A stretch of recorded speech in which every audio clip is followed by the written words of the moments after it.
Hello বন্ধুরা, সবাই কেমন আছো? অনেক দিন পর একটা ব্লগ ভিডিও নিয়ে হাজির হয়েছি। আশা করি তোমাদেরকে ভালো লাগবে। আমার এখানে না চুঁই শাকটা পাওয়া যায় না। চুঁই শাক তোমার দাদা কোথা থেকে নিয়ে এসেছে। চুঁই শাক করবো আর সয়াবিনের পাতলা ঝোল করব। দেখো সয়াবিনের পাতলা ঝোল করব। আর এই চুঁই শাকটা কুচি কুচি করে কেটে সাইডে রেখে দেবো। মাছ নিয়ে নিয়েছি ফ্রিজ থেকে, এখনই বের করে নিয়ে এসেছি। মাছগুলোকে ধুয়ে ভালো করে আমি ভেজে নিচ্ছি, ভেজে সাইডে রেখে দেব।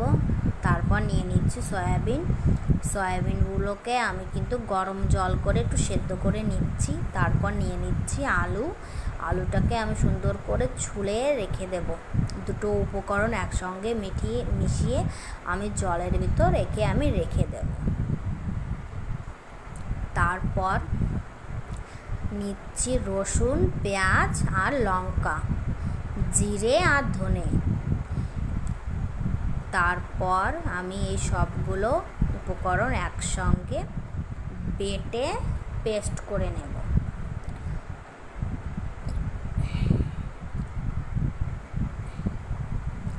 তারপর একটু আদাও দিয়ে দিচ্ছি, ভালো করে বেটে নেব। তারপর আমার এই পাশে সয়াবিনগুলো ধুয়ে রেখে দিয়েছি।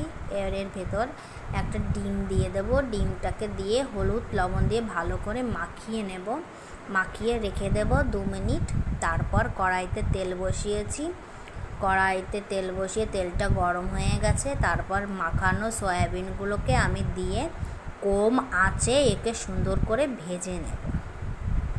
কেন যত ভাজাটা ভালো হবে তত খেতে ভালো লাগবে। সাইডে আমি আর একটা কড়াই বসিয়ে দিয়েছি। এপাশে আমি চুঁই শাকের টক করব। তা চুঁই শাকের টক করার জন্য প্রথমে আমি তেলটা দিয়ে দিয়েছি। তারপর সরষাগুলো একে একে দিয়ে দেব। সরষাগুলো প্রথম দিয়ে দিচ্ছি, তারপর কেটে রাখা লঙ্কাগুলো দিয়ে দিচ্ছি। লঙ্কাগুলোকে একটু ভেজে নিচ্ছি, না হলে একটু গন্ধ বের হয়। তারপর কেটে রাখা শাকগুলোকে আমি দিয়ে দিচ্ছি।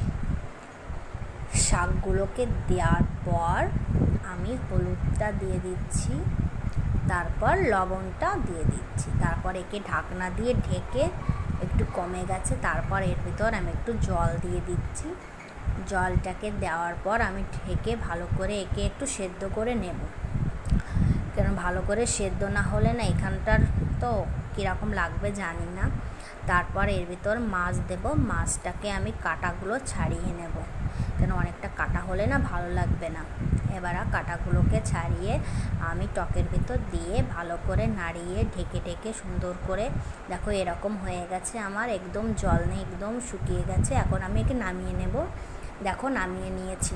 আর এই পাশে সয়াবিনগুলোকে আমি তুলে নিচ্ছি। তারপর কেটে রাখা আলুগুলোকে আমি দিয়ে দিচ্ছি একে একে সবগুলো। আলুগুলো হয়ে গেছে, আমি নামিয়ে নিচ্ছি। নামানো হয়ে গেছে। তারপর কড়াইয়ের ভিতরে আমি কটা জিরে দিচ্ছি, তারপর তেজপাতা, তারপর বেটে রাখা মশলাটা দিয়ে দিচ্ছি। তারপর একটু জল দিয়ে দিচ্ছি, হলুদ লবণটা দিয়ে আমি কিন্তু একে অনেকক্ষণ একটু কষিয়ে নেব। কেন যত ভালো কষানো হবে তত খেতে ভালো হবে। তারপর চুপো দই আছে, দইটা আমি এর ভিতর টক দই যাকে বলে, টক দইটা দিয়ে ভালো করে কষানোর পর ভেজে রাখা উপকরণগুলো আমি কিন্তু এর ভিতর দিয়ে ভালো করে একে কিন্তু আরও 4-5 মিনিট ধরে ভাজবো। ভালো করে ভাজা আমার দেখো হয়ে গেছে। এরপর আমি এর ভিতর উষ্ণ গরম জলটা দিয়ে দেব। তারপর দেখো জলটা আমি এখন নামিয়ে নেব। তারপর একটু ধনিয়া পাতা কুচি করে দিয়ে দিচ্ছি।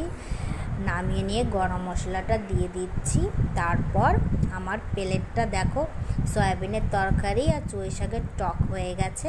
আমার ভিডিওটা দেখার জন্য তোমাদেরকে অসংখ্য ধন্যবাদ।